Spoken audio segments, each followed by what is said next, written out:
Selamat pagi sahabat Infokom, kabar sekolah kembali hadir di sela-sela aktivitas Anda. Bersama saya, Nilam Sari Patinusa yang akan memberikan informasi terbaru dan teraktual.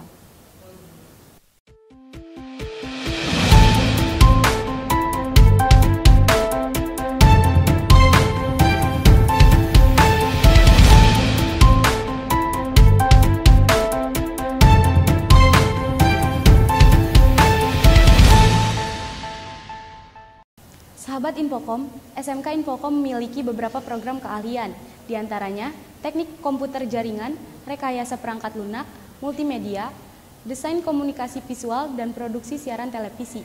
Berikut ini liputan mengenai program keahlian multimedia yang ada di SMK Infokom. Multimedia merupakan salah satu kompetensi keahlian di SMK pada program keahlian teknik komputer dan informatika. Bidang keahlian teknologi informasi dan komunikasi, jurusan multimedia adalah salah satu jurusan di SMK yang mempelajari tentang penggunaan komputer. Belajar multimedia di SMK berarti kita belajar bagaimana menyajikan data dalam bentuk suara, animasi, teks, gambar, maupun video. Multimedia adalah penyajian informasi pada komputer yang menggunakan suara, grafika, animasi, dan teks. Multimedia merupakan gabungan lebih dari satu media yang digunakan untuk menyampaikan atau memberikan informasi. Multimedia mencangkup animasi, musik, video, foto, gambar, maupun teks. Untuk perbedaan DKV dengan multimedia ya, jika DKV itu kan kalau dipanjangin ya desain komunikasi visual ya, kalau multimedia itu tetap multimedia. Cuman kalau buat bidang pelajarannya kurang lebih sama, cuman yang membedakan tuh biasanya kalau di multimedia tuh belajar audio juga kan di multimedia. Kalau di DKV itu dia lebih fokus ke desain grafisnya aja. Kayak misalkan kalau di multimedia itu kan ada pelajaran teknik audio video itu. Dia emang ada pelajaran audionya juga kan. Kalau di DKV itu benar-benar fokus ke desainnya aja. Misalkan kayak gini. Kalau di multimedia tuh mereka tuh ada pelajaran desain kemasan produk. Di DKV juga tetap ada. Tapi kalau untuk di DKV dia benar-benar di bidang desainnya aja.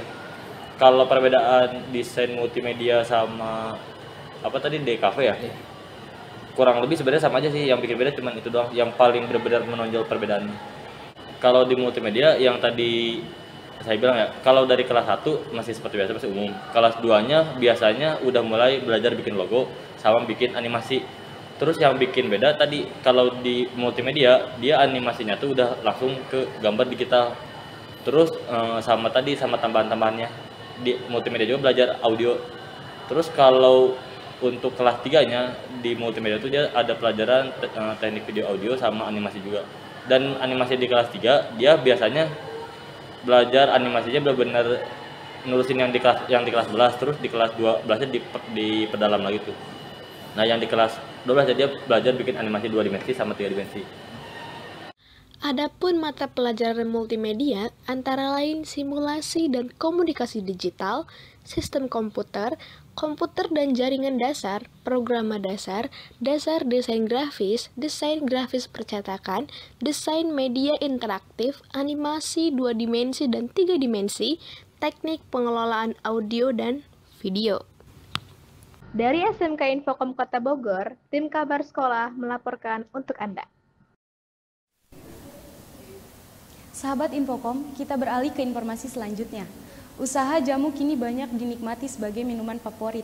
Berikut informasinya untuk Anda. Jamu tradisional adalah jenis minuman yang dibuat dari rempah-rempah dan mampu menyehatkan tubuh bila diminum secara rutin.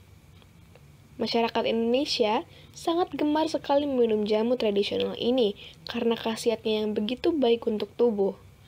Dahulu, jamu hanya menjadikan ramuan obat, namun saat ini menjadi semakin populer dan dijadikan salah satu peluang bisnis.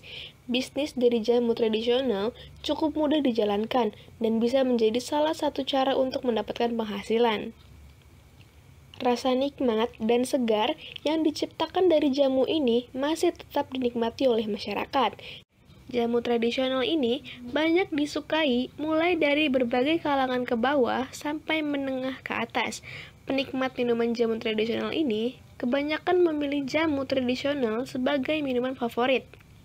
Karena selain memiliki rasa yang nikmat, manfaat dari jamu tradisional ini mampu menyehatkan bagi tubuh. Macam-macam merek jamu yang dari ini banyak gitu. Pertamanya 40 juta. Bukanya dari siang sampai jam 11 atau jam 12 malam. Paling sekitar setahunan. Zaman sekarang, banyak produk jamu yang sudah masuk ke aneka toko dan aneka supermarket dengan kemasan modern yang lebih praktis. Hal ini membuat peluang dari jamu tradisional semakin menggiurkan. Dari SMK Infokom Kota Bogor, tim kabar sekolah melaporkan untuk Anda. Sahabat Infokom, usaha jok motor kini banyak ditemukan di pinggir jalan. Jok motor juga kini dijual dengan banyak variasi. Berikut informasinya untuk Anda.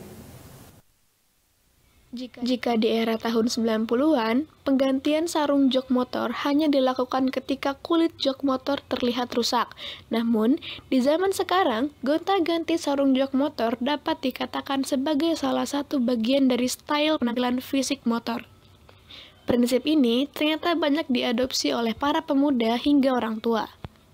Setiap barang tertentu memiliki batas pemakaian tertentu. Demikian juga dengan kulit atau sarung jok motor. Ketika memasuki masa 5 tahun, sarung jok biasanya mulai terlihat kusam, pecah-pecah, dan terkadang terdapat sobekan-sobekan kecil.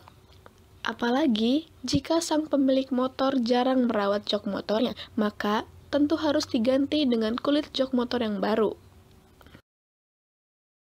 Kalau di sini saya buka dari jam 8 sampai jam 8, tergantung semua kulitnya. Kalau yang ada standar ada, yang lebih bagus juga ada. 2016 saya kerja di sini hampir 1 tahun lah. Namun, untuk memasang sarung jok tersebut tidaklah gampang. Diperlukan beberapa peralatan khusus. Oleh karena itu, para pelaku usaha jasa sarung jok adalah tempat utama yang dituju para pemilik sepeda motor. Dari SMK Infokom Kota Bogor, tim kabar sekolah melaporkan untuk Anda. Informasi tadi sekaligus menutup kebersamaan kita dalam kabar sekolah hari ini. Saya Nilam Saripati Nusa beserta kru yang bertugas pamit undur diri. Terima kasih dan sampai jumpa.